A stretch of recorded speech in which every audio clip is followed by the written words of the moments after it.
Hola, ¿cómo están? Espero que se encuentren muy bien.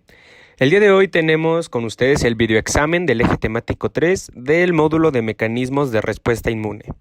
En este caso, vamos a profundizar en la respuesta inflamatoria. El equipo está conformado por Hidalgo Ojeda Carlos Alfredo, Rafael de Jesús César y Márquez Pérez Esmeralda. Así que bueno, vamos a comenzar.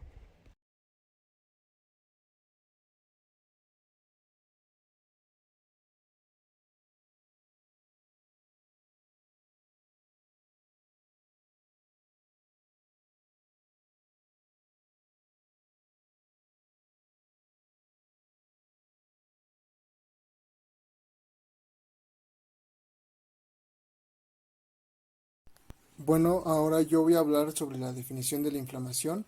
Y bueno, la inflamación va a ser una respuesta defensiva local o protectora que va a actuar ante cualquier tipo de lesión en los tejidos. Estos pueden ser causados por traumatismos o infecciones. Y bueno, las consecuencias de la agresión, dicho de otra forma, sirve para destruir, diluir o denudar, es decir, quitar al agente agresor.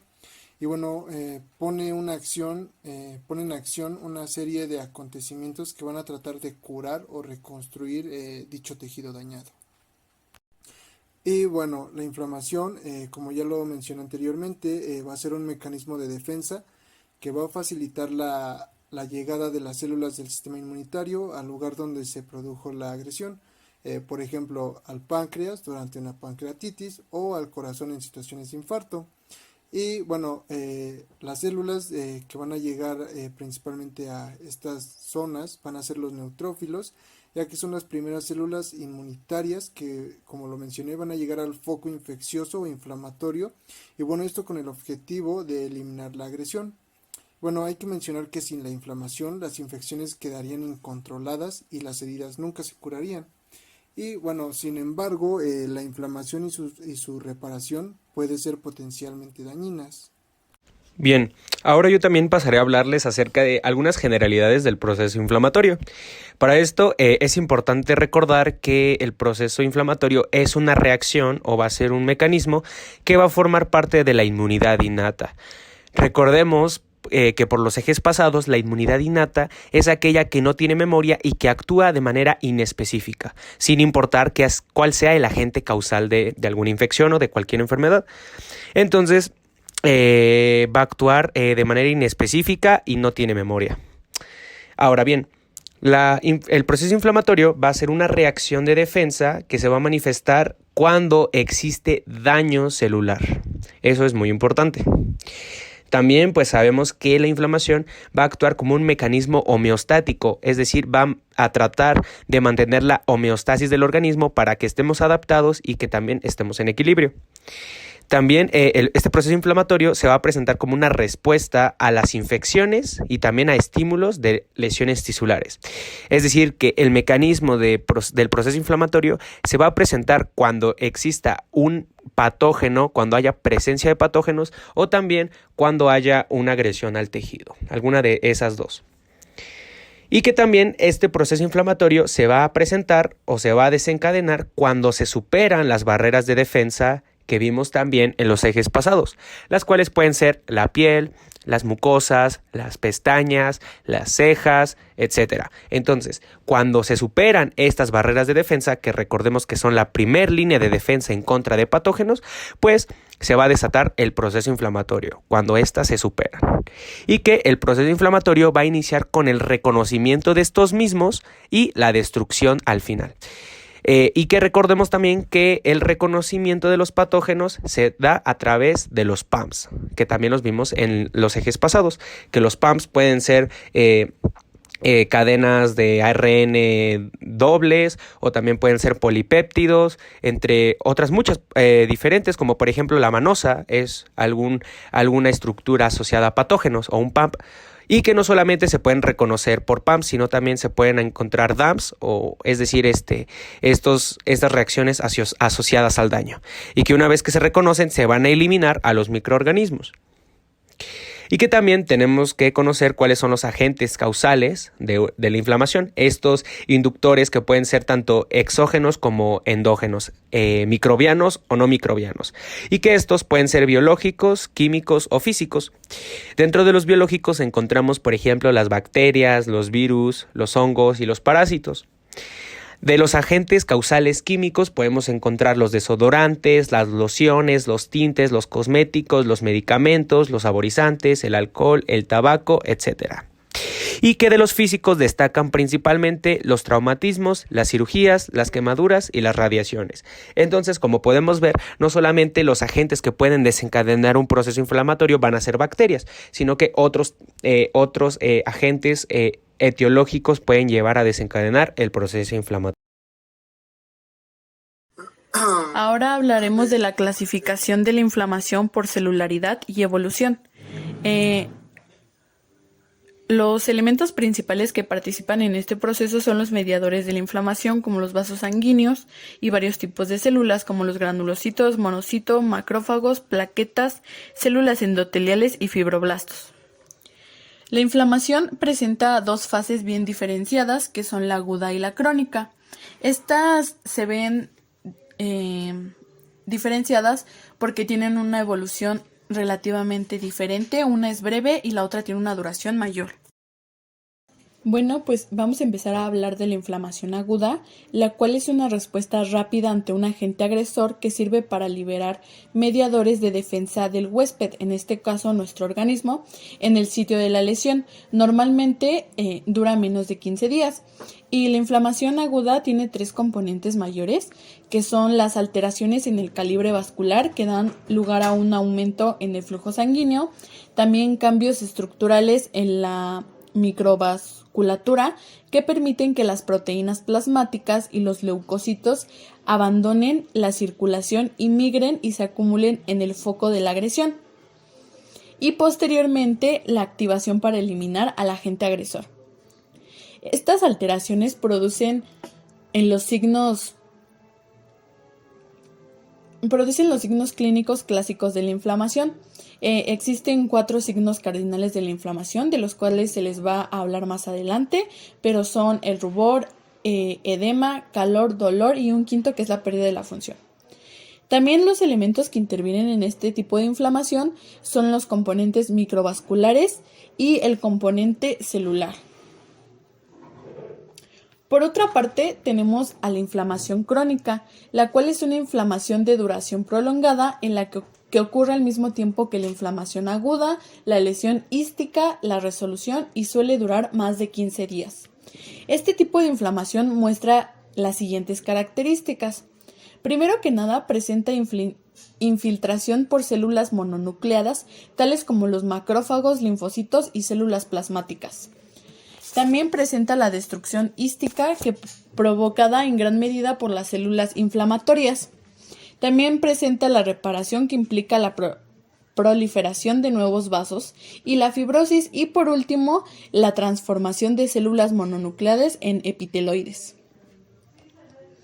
Este tipo de inflamación crónica puede aparecer en diversas circunstancias, pero principalmente ante infecciones víricas.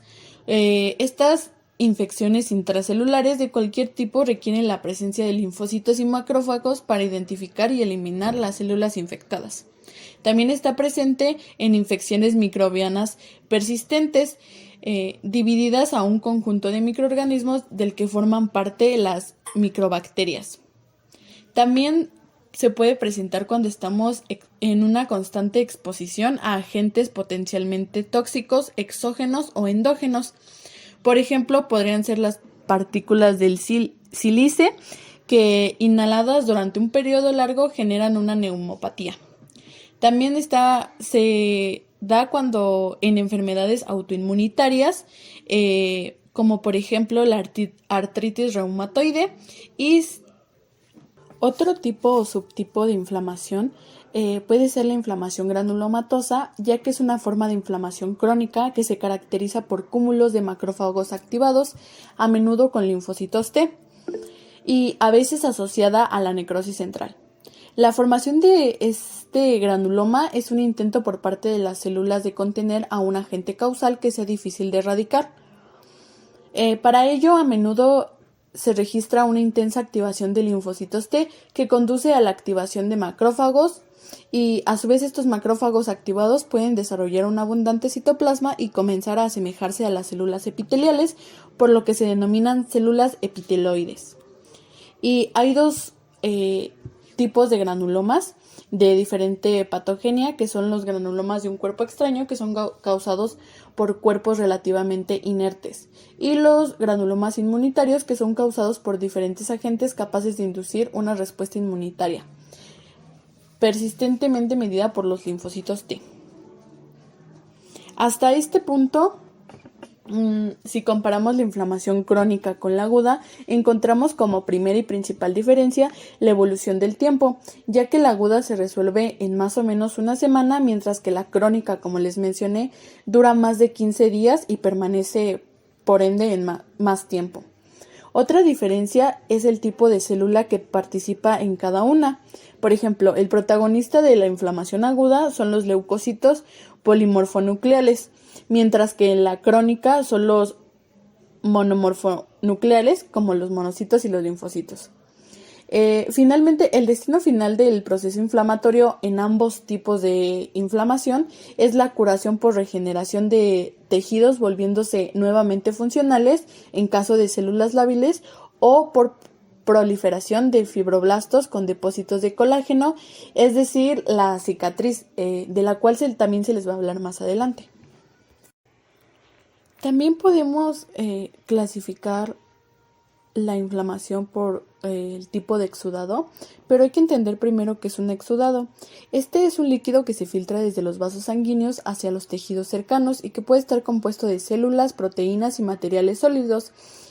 También se puede supurar a partir de incisiones o de zonas de infección o inflamación, y es lo que comúnmente conocemos como pus.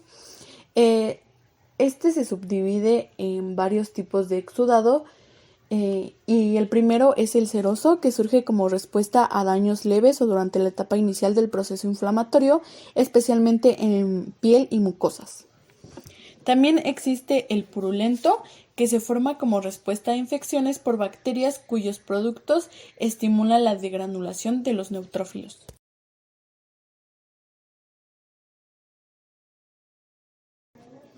Los otros tres tipos son el tipo fibrinoso, hemorrágico y serofibrinoso. El fibrinoso se produce cuando hay un daño severo al endotelio y membranas basales de los vasos, lo que permite la salida de grandes cantidades de proteínas. La hemorrágica, por su parte, es un sangrado más rojizo e indica que hay una lesión más importante, ya que cuando es más espeso puede significar un daño a un vaso sanguíneo debido a una infección o traumatismo. Y por último, la serofibrinosa tiene predominio de linfocitos y el cultivo puede ser positivo en alrededor del 45% de los casos si es una enfermedad diseminada o un enfermo inmunosuprimido. Ha de tratarse o se puede tratar con anfotericina B y 5-fluoxetosina. Bien, ahora yo pasaré a hablarles acerca de los cambios macroscópicos que se van a presentar durante el proceso inflamatorio. Para esto me gustaría encontrar con ustedes la diferencia entre un signo y un síntoma. Primeramente, un signo es todo lo que nosotros podemos ver, podemos cuantificar o podemos medir en el paciente, como por ejemplo el enrojecimiento, el hinchazón o el aumento de la temperatura. Es algo que nosotros podemos ver a simple vista en una persona o en el paciente. Mientras que un síntoma es lo que únicamente es perceptible o únicamente puede sentir el paciente, como por ejemplo el dolor o la pérdida de función de algún órgano, de alguna extremidad, de algún tejido. ¿Y por qué les comento esto? Porque los cambios macroscópicos van a ser estas características clínicas o estas características macroscópicas que nosotros podemos observar a simple vista y que nosotros al verlas podemos darnos cuenta o se nos puede venir a la mente que hay una infección o una inflamación. Y que a estos cambios macroscópicos se les conocen como signos cardinales de la inflamación, los cuales son el rubor, el calor, el tumor, el dolor y la pérdida de la función. Iniciamos con el rubor. ¿Qué es el rubor?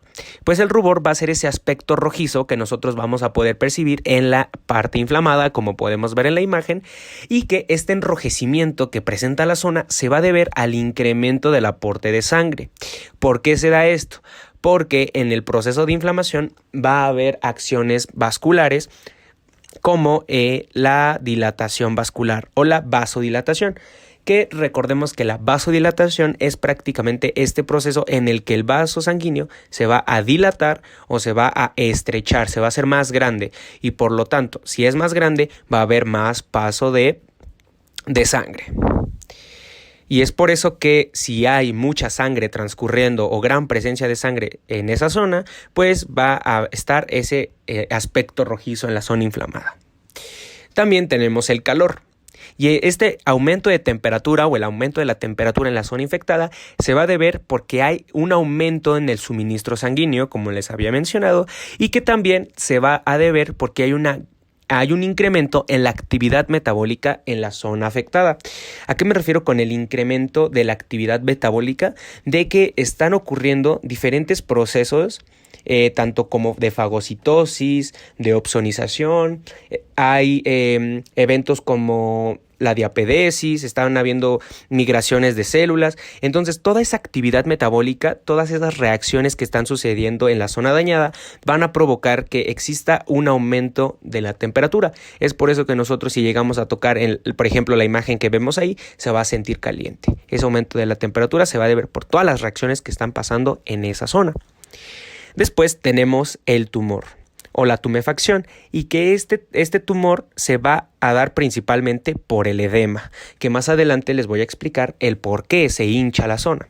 Entonces la tumefacción es prácticamente el hinchazón, ese aumento de volumen que nosotros vamos a percibir en la zona inflamada, y que este aumento de volumen se va a dar por el acumulamiento de tantos elementos que están participando en la zona inflamada, como por ejemplo células inmunes, sangre, exudado y edema. Es decir, que hay gran concentración de todos estos elementos que forman parte de la reacción y del mecanismo de respuesta inflamatoria. Es por eso que se produce ese hinchazón, por el acumulamiento de esos elementos. También tenemos el dolor. El dolor es una manifestación de las lesiones inflamatorias y se produce porque existe una estimulación a todos los terminales nerviosos, y que estos terminales van a generar un estímulo hacia los tejidos adyacentes. ¿A qué me refiero a simples palabras? Que bueno, sabemos nosotros que el tejido conectivo está altamente vascularizado e inervado, y entonces eso nos da a entender que si existe un proceso inflamatorio en zonas que están inervadas, pues van a haber nervios que se van a ver involucrados en estimulaciones o incluso en daño, por lo que el dolor que siente el paciente, que está sintiendo el paciente, se va a deber a que se están estimulando todos esos terminales nerviosos, todos esos nervios que se encuentran en esa zona, y que obviamente esos nervios van a producir estímulos o van a transmitir impulsos que van a ser llevados hacia los tejidos superficiales o a los tejidos vecinos, y es por eso que se siente el dolor. Y finalmente tenemos la pérdida de la función, que la pérdida de la función se da principalmente por el dolor o el edema que se concentra en la zona de la infección, aunque normalmente se dice que la pérdida de la función se da por el acumulamiento de los primeros 4 signos cardinales de la inflamación. En esta imagen podemos sintetizar toda la información que les acabo de mencionar. Podemos ver, pues, de una manera muy simplificada, pues, estos signos cardinales que forman parte de la respuesta inflamatoria. Tenemos primeramente el calor, también tenemos el rubor o este enrojecimiento, también tenemos el tumor, la tumefacción o el hinchazón, también tenemos el dolor que va a presentar la zona, y que de estos 4 pueden desencadenar la pérdida de la función en dado caso de que la inflamación se evolucione y se vuelva crónica. Y bueno, ahora voy a hablar sobre los cambios microscópicos que suceden durante todo este proceso inflamatorio, y para ello es necesario hablar de los cambios vasculares, que a su vez van a englobar a la evolución de la inflamación. Y bueno, es importante mencionar que la inflamación se va a presentar en 2 fases diferenciadas, las cuales ya se mencionaron en diapositivas anteriores, las cuales son la inflamación aguda y la inflamación crónica. Bueno, como ya se mencionó, la inflamación aguda va a tener una evolución relativamente breve y básicamente sus características fundamentales van a ser la exudación de líquido y de proteínas plasmáticas, es decir, del edema, y también la migración de leucocitos. Es necesario mencionar que dentro de este tipo de inflamación va a haber tres componentes. El primero van a ser las alteraciones en el calibre vascular, las cuales van a dar lugar al aumento en el flujo sanguíneo. El segundo van a ser los cambios estructurales en la microvasculatura y estos van a permitir que las proteínas plasmáticas y los leucocitos pues abandonen la circulación, además migren y posteriormente se acumulen en el foco de la lesión. Y finalmente va a estar la activación para eliminar al agente agresor. Bueno, todas estas alteraciones van a producir los signos clínicos clásicos de la inflamación, los cuales ya se mencionaron en la diapositiva anterior. Y finalmente va a estar la inflamación crónica. Esta va a tener una duración mayor y se va a caracterizar por la proliferación de los vasos sanguíneos, la fibrosis y la necrosis tisular. Por otro lado, vamos a hablar sobre los cambios celulares y bueno, dentro de estos se van a encontrar los cambios endoteliales y los cambios leucocitarios. Primero vamos a hablar sobre los cambios endoteliales, pero antes de esto hay que entender qué rol tiene el endotelio en la inflamación. Y bueno, la célula endotelial va a producir una serie de mediadores con una función biológica. Entre ellos va a estar el óxido nítrico, del cual se les hablará más adelante. También van a estar las cerámidas y la endotelina 1. Y bueno, la producción de estas sustancias no va a favorecer al daño tisular, pero bueno, si se sintetiza de manera sostenida y continua, pues va a jugar un rol protector contra el daño, además de inhibir la producción de las quimioquinas y por supuesto impedir el reclutamiento celular. Y bueno, de hecho el efecto antiinflamatorio del uso crónico del ácido acetilsalicílico cuando se usa en microvasculatura se debe a la inhibición de la interacción entre un leucocito y una célula endotelial.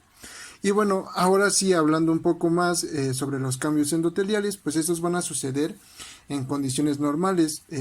Van a suceder cuando el endotelio tiene un importante papel de anticoagulante y antiadhesivo para los leucocitos y la regulación del tono vascular. Y bueno, también es importante mencionar que en condiciones de inflamación el fenotipo endotelial pues va a cambiar su papel a uno procoagulante, proadhesivo y proinflamatorio. Y bueno, como dato hay que mencionar que pues bueno, el endotelio vascular es un tipo celular central en la orquestación de la respuesta inflamatoria. Por otro lado, vamos a tener ahora sí a los cambios leucocitarios. Y bueno, antes de esto hay que entender que un leucocito es a lo que normalmente se le conoce como glóbulo blanco. Y básicamente su rol es combatir a las infecciones y deshacerse de los desechos. Y bueno, aquí es importante recalcar que los leucocitos pues van a responder a una defensa ya sea específica o a una no específica. Y bueno, ¿qué son estos dos tipos de defensas? Bueno, pues la defensa no específica es la misma que sin importar qué tipo de patógeno esté involucrado va a actuar. Un ejemplo de esto pues puede ser la fagocitosis. Y bueno, este es el proceso en el que los leucocitos van a envolver y descomponer a los patógenos y a los desechos. Y bueno, el otro tipo de defensa es la defensa específica, que esta básicamente está diseñada, como su nombre lo dice, específicamente para un patógeno en particular. Y bueno, como dato, podemos mencionar que los leucocitos involucrados en este tipo de defensa, pues van a ser parte de la respuesta inmune. Bueno, ahora hablemos de las funciones de los mediadores químicos de la inflamación. Pero para esto hay que entender qué son. Estos son, por decirlo de alguna manera, aquellos mensajeros que actúan sobre los vasos sanguíneos, células inflamatorias y otro tipo de células, y son los encargados de iniciar y regular la respuesta inflamatoria del organismo. Debido a que la mayoría de los eventos son vasculares o celulares, estos mediadores químicos actúan en la inducción del aumento del flujo sanguíneo, el aumento de la permeabilidad muscular, también en la migración de leucocitos desde la sangre hacia los tejidos dañados, entre otros.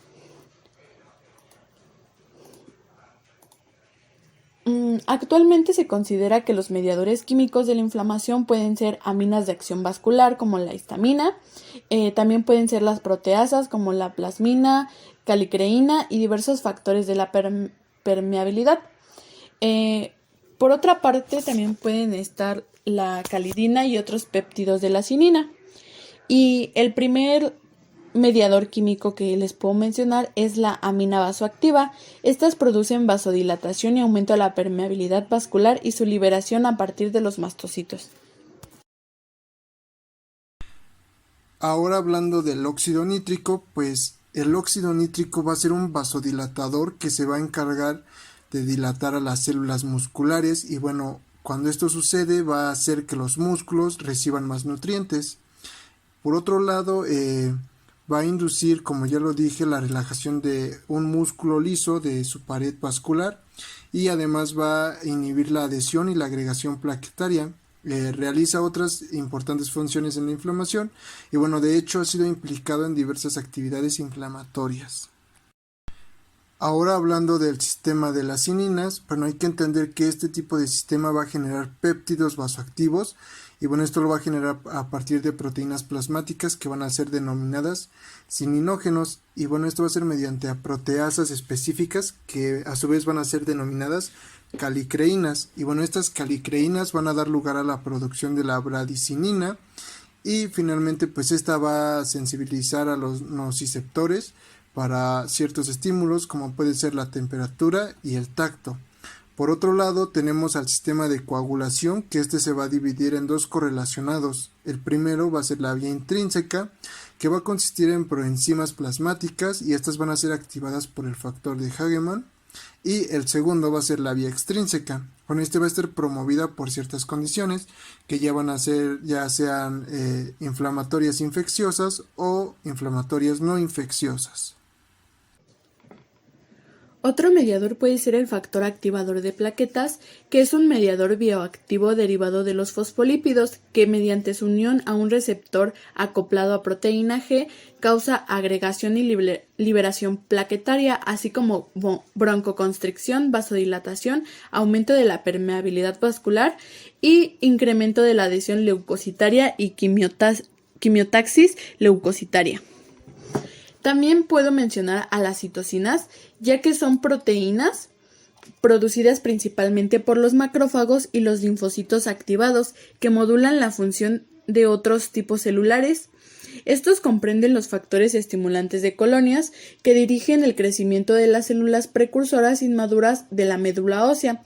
Muchos de los factores de crecimiento clásico, las interleucinas y las quimiosinas, estimulan la adherencia de leucocitos y dirigen su movimiento. Algunas de las propiedades generales de las citocinas es que son producidas durante la respuesta inmunitaria e inflamatoria y la secreción de estos mediadores es transitoria y está fuertemente regulada. También muchos tipos celulares producen las citocinas y las proteínas son pleiotrópicas porque pueden actuar sobre diferentes tipos celulares. Por otra parte, los efectos de las citocinas son redundantes y estas proteínas pueden influir en la síntesis o la acción de otras citocinas. Y una característica muy importante es que son multifuncionales en sentido de que una citocina individual puede dar lugar a acciones reguladoras positivas o negativas. Y estas llevan a cabo sus efectos al unirse a receptores específicos en las células diana. Se pueden agrupar en 5 grupos según su función, que son las citocinas que regulan las funciones de los linfocitos, también las citocinas involucradas en la inmunidad innata, es decir, la respuesta primaria de los estímulos nocivos. También hay otras citocinas que activan a las células inflamatorias y por último las quimiosinas, que son con actividad quimiótica para diversos leucocitos. Ahora vamos a hablar sobre la resolución de la inflamación con factores del crecimiento y la matriz extracelular. Primero, ¿qué es la resolución en la inflamación? Bueno, pues esta consiste en la aparición de fenómenos fisiológicos que involucran la disminución de la proliferación y la maduración de células inmunes, así como la inducción a la apoptosis y fagocitosis de leucocitos activados y en la inhibición de secreción de mediadores inflamatorios y la depuración de los mismos. Los factores del crecimiento de plasma o GFS o PGFS son unas proteínas liberadas por las plaquetas que modulan la respuesta tisular a la inflamación y parecen tener cierta capacidad regeneradora de algunos tejidos. Pero ¿cómo actúan estas? Pues cuando estos factores de crecimiento GFS se encuentran en los gránulos alfa de las plaquetas, la degranulación de estas permite la liberación de los factores en el sitio de la lesión tisular, creando de esta manera señales bioquímicas que producen cambios en la proliferación, diferenciación y síntesis de proteínas específicas responsables de la inflamación y la reparación de los tejidos, así como en la formación de la matriz extracelular y formación de vasos sanguíneos. Es decir, estos factores de crecimiento, por decirlo de alguna forma, motivan a que se lleve a cabo la regeneración celular en donde haya existido el daño o donde haya entrado el patógeno. Bien, ya para terminar con esta presentación, vamos a hablarles acerca del proceso de cicatrización. Pero para eso es importante saber ¿qué es el proceso de cicatrización? Pues este proceso de cicatrización es una remodelación o una reconstrucción de un tejido que ha sido dañado por cualquier tipo de agresión, pero que va a ser sustituido este tejido por un tejido nuevo, el cual va a ser un tejido fibroso. Es decir, este tejido fibroso va a estar constituido por fibras específicamente de colágeno y que a este tejido fibroso se le va a conocer como cicatriz. Pero bueno, un poquito más adelante les voy a explicar qué características tiene este tejido fibroso que se le conoce como cicatriz.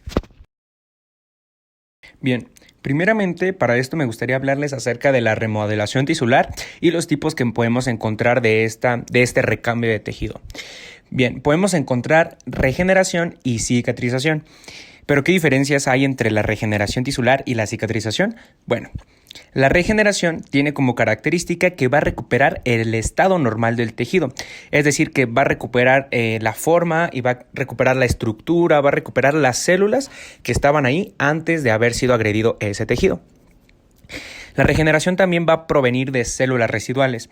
¿A qué me refiero con esto? A células que no hayan sido lesionadas o que no hayan sido agredidas durante la lesión. En la imagen nosotros podemos ver cómo el coágulo representa la lesión que sufrió el tejido. Entonces, las células no lesionadas, es decir, las células vecinas a la lesión o las células adyacentes del tejido adyacente, son las que van a madurar y las que van a generar el tejido nuevo que va a sustituir al tejido dañado. Y que no solamente pueden ser células lesionadas, sino células madre que migren hacia ese tejido y proliferen y generen un tejido nuevo sobre ese sitio. También otra característica es que va a reemplazar a los mismos componentes celulares. Como yo les decía, no va a haber células que no sean idénticas a las células vecinas o las células adyacentes, sino que las células que van a formar parte de ese tejido nuevo van a ser exactamente iguales a las que había antes de la lesión. Y que estas células van a poseer sus mismas propiedades y sus mismos componentes, las mismas funciones que tenían. Y que finalmente la regeneración tiene como característica que va a depender de células lábiles funcionales. Recordemos que las células se dividen dependiendo su ciclo celular en 3 tipos: en lábiles, en estables y en permanentes. Y las lábiles, recordemos que son ese tipo de células que están siempre en constante recambio, están en constante ciclo celular o en constantes mitosis. ¿Y cuáles son ejemplos de células lábiles? Pues por ejemplo las células sanguíneas o las células epiteliales. Entonces la regeneración va a depender de células lábiles debido a que como se están dividiendo constantemente y en cuestión de horas pues ya hay tejido nuevo, pues van a poder regenerar el tejido sin ningún problema. Ahora bien, ¿qué diferencia hay entre la regeneración y la cicatrización? La cicatrización, de igual manera, va a ser una remodelación de tejido, va a ser un proceso en el cual se va a reparar o se va a sustituir tejido que ha sido dañado, pero la cicatrización va a ser un tejido que ya no va a poseer la misma capacidad, es decir, que las células que van a formar parte de este tejido nuevo ya no van a tener sus mismas funciones, es decir, que van a funcionar, pero ya no de la misma manera como lo hacían antes. Otra característica es de que el recambio va a ser total del tejido. Mientras que en la regeneración el tejido que se reponía o que se reparaba o que se sustituía era exactamente igual a los tejidos vecinos, este tejido que se va a encontrar en este caso de la cicatrización va a ser totalmente diferente al tejido adyacente o al tejido vecino que está en esa lesión. Y que este tejido va a ser no funcional, es tejido fibroso no funcional, como les mencioné al principio. Otra característica es de que la cicatrización va a depender de células estables y células permanentes. ¿Cuáles son las células estables según su ciclo celular? Pues estas células estables son aquellas que únicamente entran en mitosis o únicamente entran en división cuando a estas se les aplica un estímulo. Y estímulos de cualquier tipo. Por ejemplo, un corte, una hormona, que el cuerpo requiera cierto recambio, etc. Y ejemplos de células estables pueden ser, por ejemplo, todas las células de tejido conectivo, como por ejemplo las células del tejido óseo, del tejido del tejido cartilaginoso, de los fibroblastos, por ejemplo, etc. Y también va a depender de células permanentes este proceso de cicatrización. ¿Y cuáles son las células permanentes? Pues son estas células que ya no van a tener recambio o ya no van a tener mitosis. Que cuando tú naces tienes esas células y ya jamás se vuelven a dividir o a recambiar, como por ejemplo las células musculares cardíacas o también por ejemplo los ameloblastos, que son estas células que forman el esmalte dental. ¿Y por qué digo que la cicatrización depende de las células estables y permanentes? Porque estas, como reciben estímulos o como no se recambian constantemente, las células lábiles, recordemos, se van a recambiar, aunque tú no lo quieras, en la cicatrización únicamente cuando se sufre un estímulo van a dividirse, pero eso lo voy a explicar más adelante. Y finalmente tenemos que como estructura funcional o el protagonista de la cicatrización tenemos a los fibroblastos. ¿Por qué? Porque los fibroblastos son estos que van a producir las fibras, específicamente las fibras de colágeno. Y como les había mencionado al principio de este proceso de cicatrización, la cicatriz va a ser tejido fibroso, que las fibras de colágeno van a ser producidas por los fibroblastos.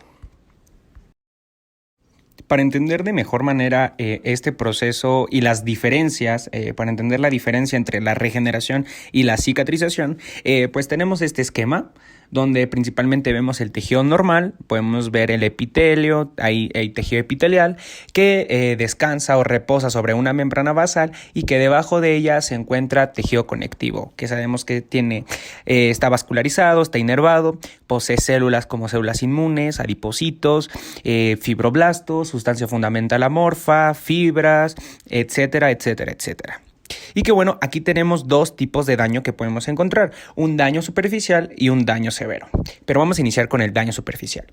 En el esquema podemos ver cómo existe un daño, pero si nos damos cuenta, ese daño únicamente está afectando a células epiteliales o a tejido epitelial.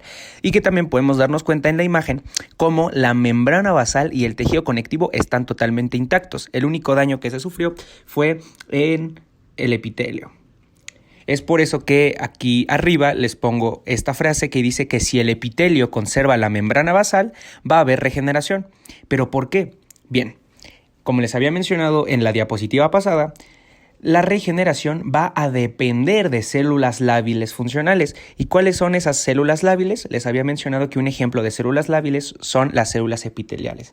Entonces, estas células epiteliales van a sustituir estas células que han sido dañadas.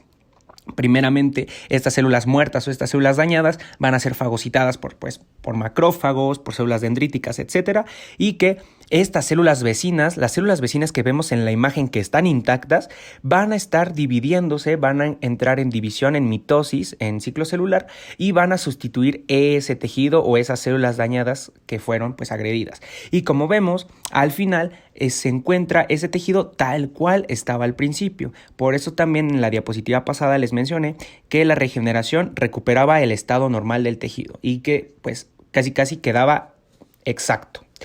Pero ¿qué pasa cuando hay un daño severo y cuando este daño sí afecta al tejido conectivo y a membrana basal?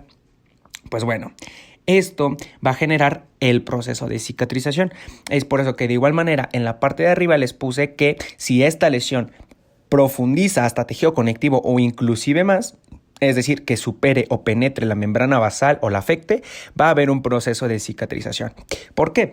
Porque cuando nosotros llegamos a tejido conectivo o cuando esta lesión toca tejido conectivo, van a entrar en juego o se van a estimular. Recordemos que las células estables les había mencionado que eran importantes para la cicatrización y que también recordemos que les dije que las células estables únicamente entraban en división o en mitosis cuando se les proporcionaba un estímulo. En este caso el estímulo fue la lesión o la agresión. Entonces, cuando llega a tejido conectivo, pues se va a estimular al ser células estables y van a comenzar los fibroblastos a sintetizar o a formar fibras de colágeno y las van a organizar en ese sitio que quedó hueco, por así decirlo, para que estas fibras de colágeno sean el nuevo tejido que va a sustituir el tejido viejo que fue dañado. Y como podemos ver en la cicatrización, pues obviamente el tejido ya no queda tal cual era al principio. Entonces esa es la principal diferencia entre la regeneración y la reparación.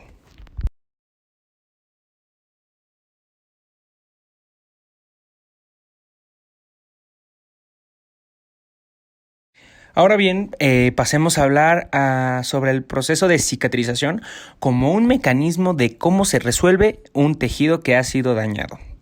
Para esto es importante conocer o quiero que sepan que va a ser un proceso simultáneo. ¿A qué me refiero con eso?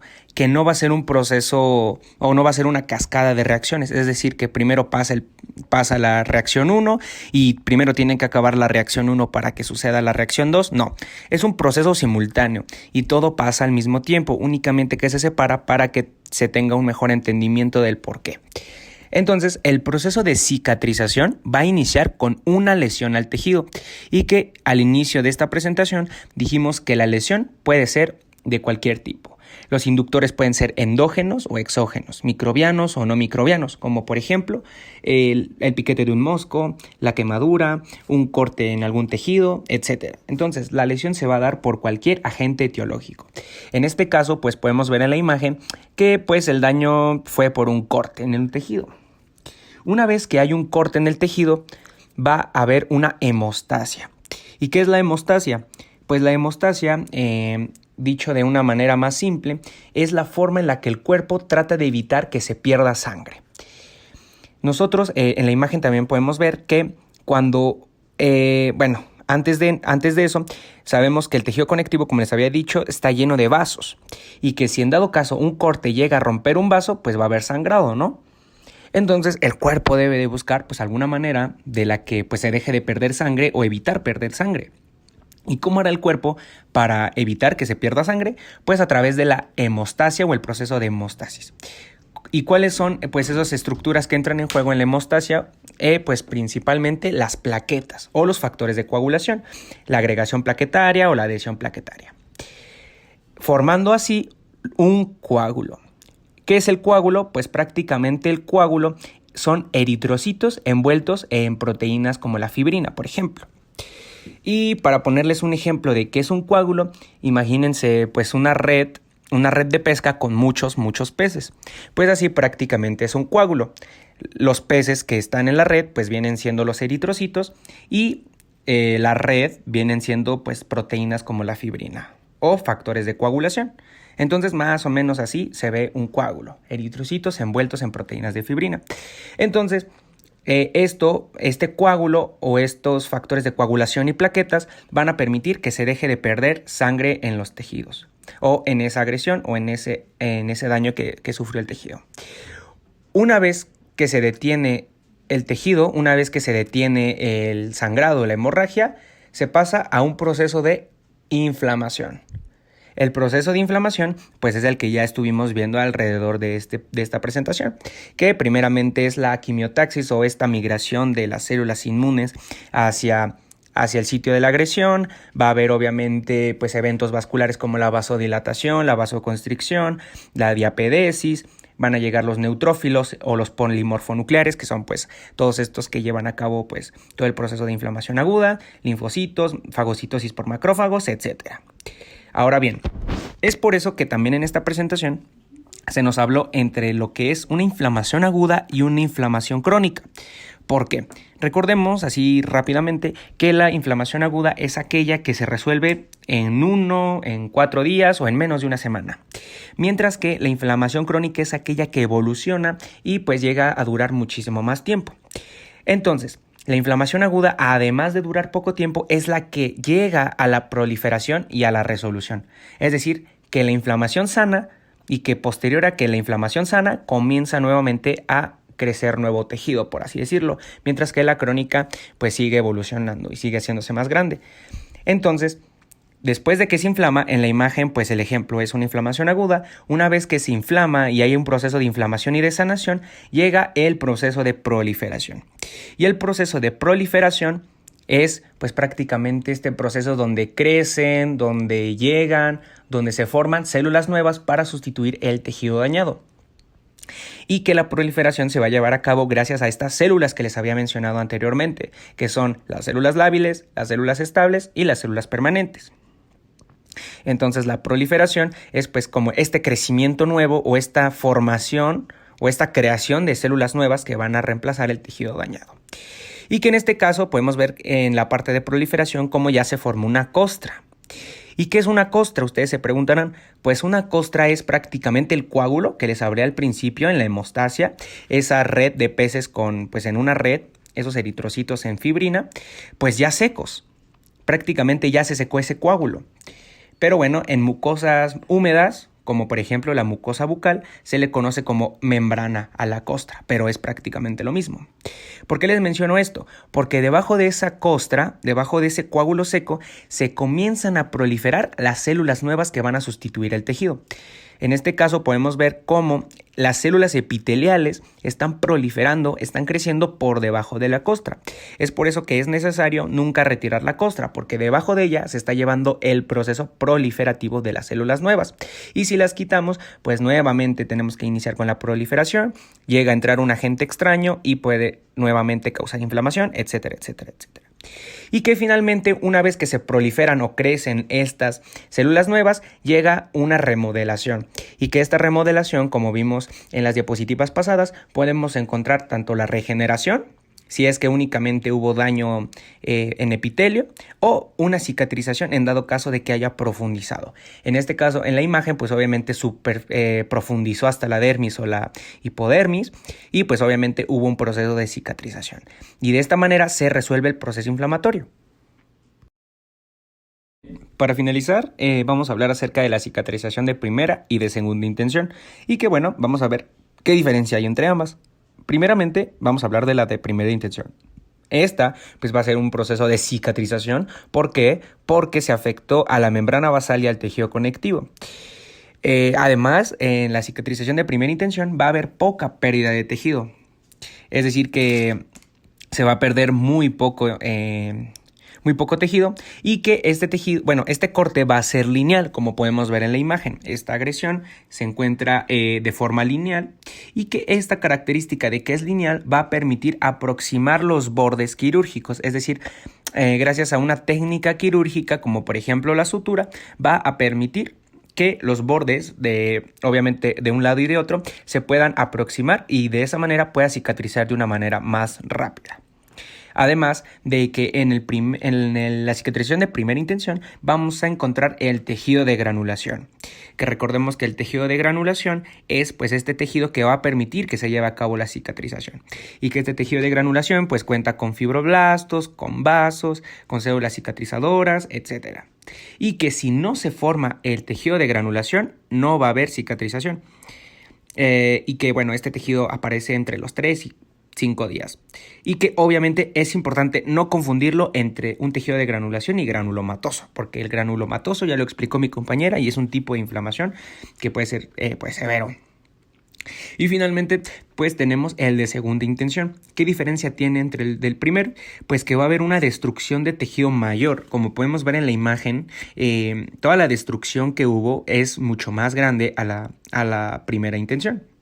Y que obviamente, por obvias razones, como es una dimensión mayor, pues obviamente los bordes no se van a poder aproximar de una manera natural o de una manera simple, por lo que pues la sanación o pues la regeneración de este tejido va a ser mucho más tardada. Y que otra característica es que pues obviamente si no se puede aproximar o no de una manera simple, no se puede reconstruir, pues obviamente se va a perder la estructura tisular inicial. Como vemos en el de la primera intención, una vez que sana y una vez que se retiran los puntos de la sutura, pues queda pues prácticamente como si no hubiera pasado nada. Mientras que la segunda intención, pues obviamente como hubo una dimensión mayor y obviamente no pudo cerrar o sanar de la misma manera como en la primera, pues obviamente la estructura se va a perder, como podemos ver en la imagen donde quedan pequeñas costras en la parte basal o en la parte del tejido conectivo. Antes de terminar con esta presentación, me gustaría explicarles todo este proceso inflamatorio y todos estos procesos que les explicamos yo y mis compañeros de una manera muy general y de una manera muy didáctica. Primero, para esto hay que recordar pues algunas cosas que vimos en los ejes pasados.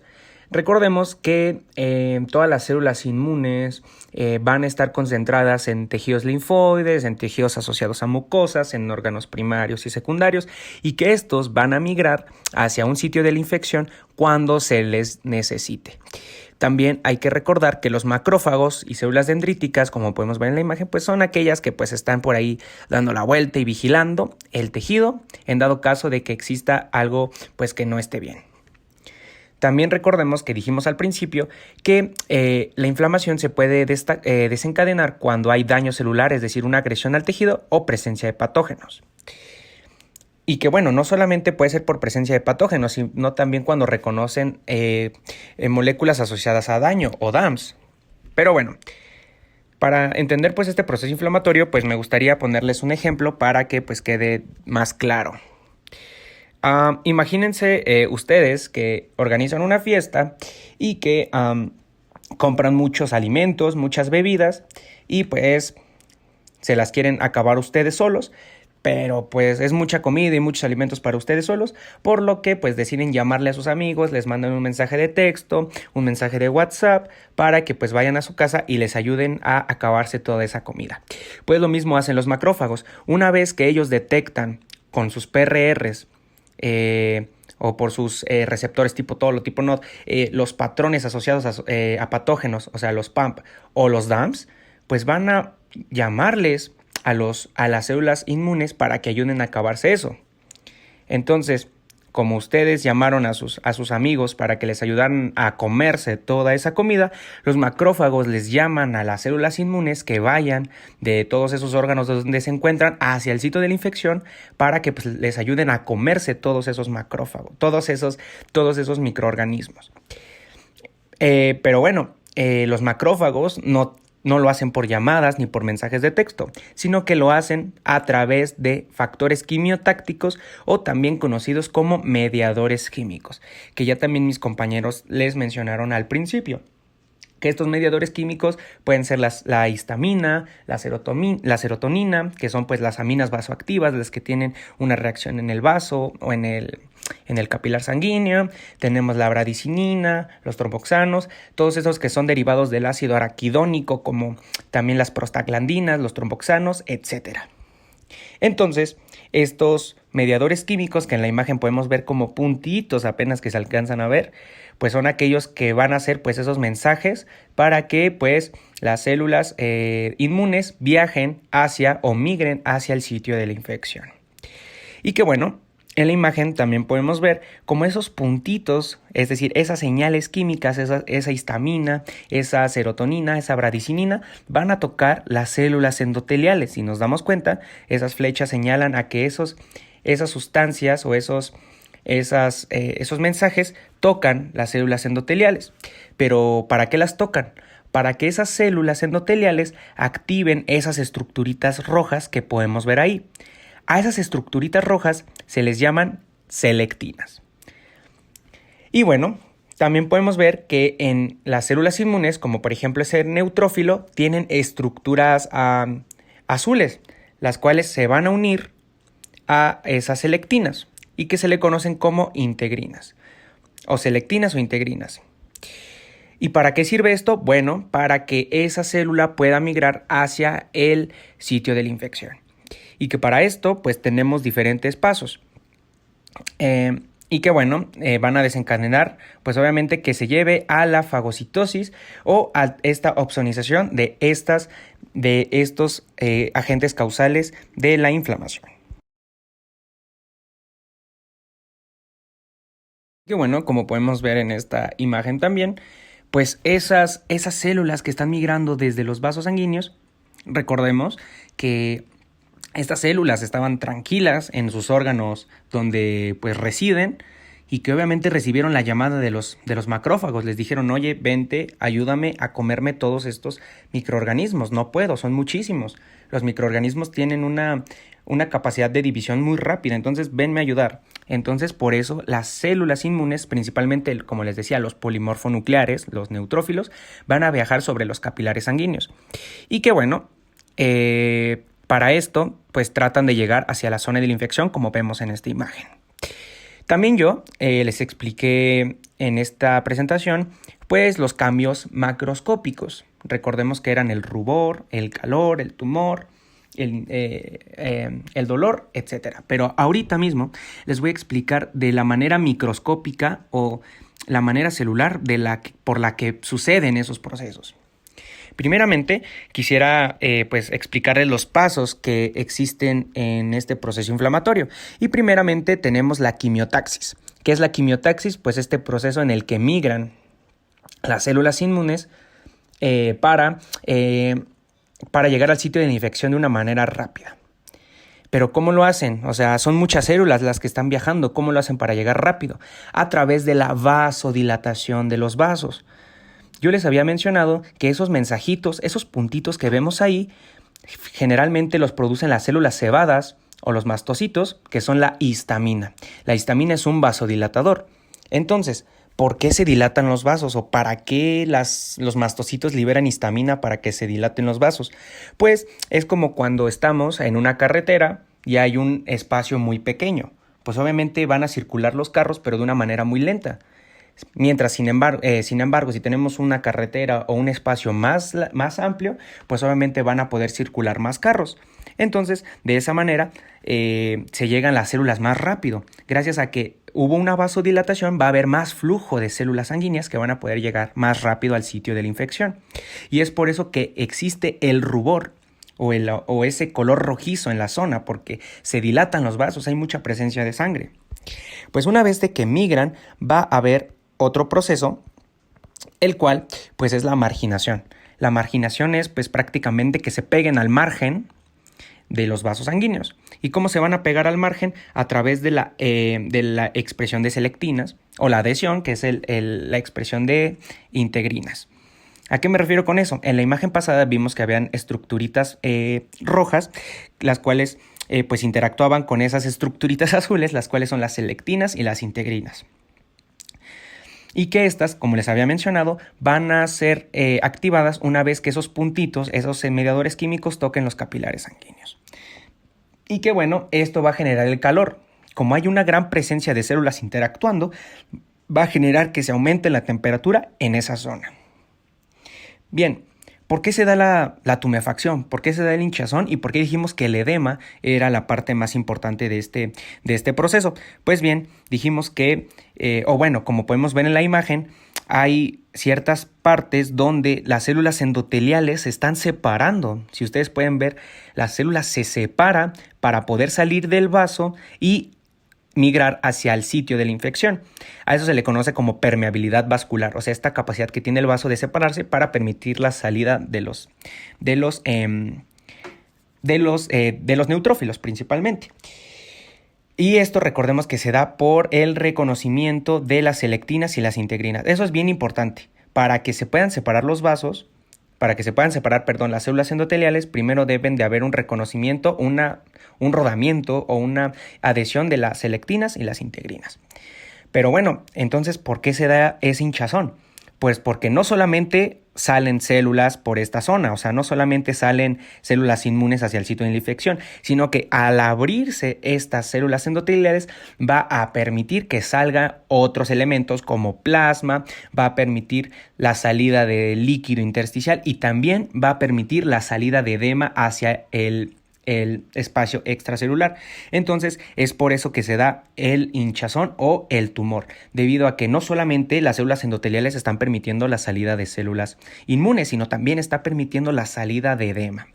Y bueno, una vez que salen esas células inmunes, como podemos ver en la imagen, pues obviamente van a ayudar a los macrófagos, les van a decir, bueno, me llamaste, ¿para qué soy bueno?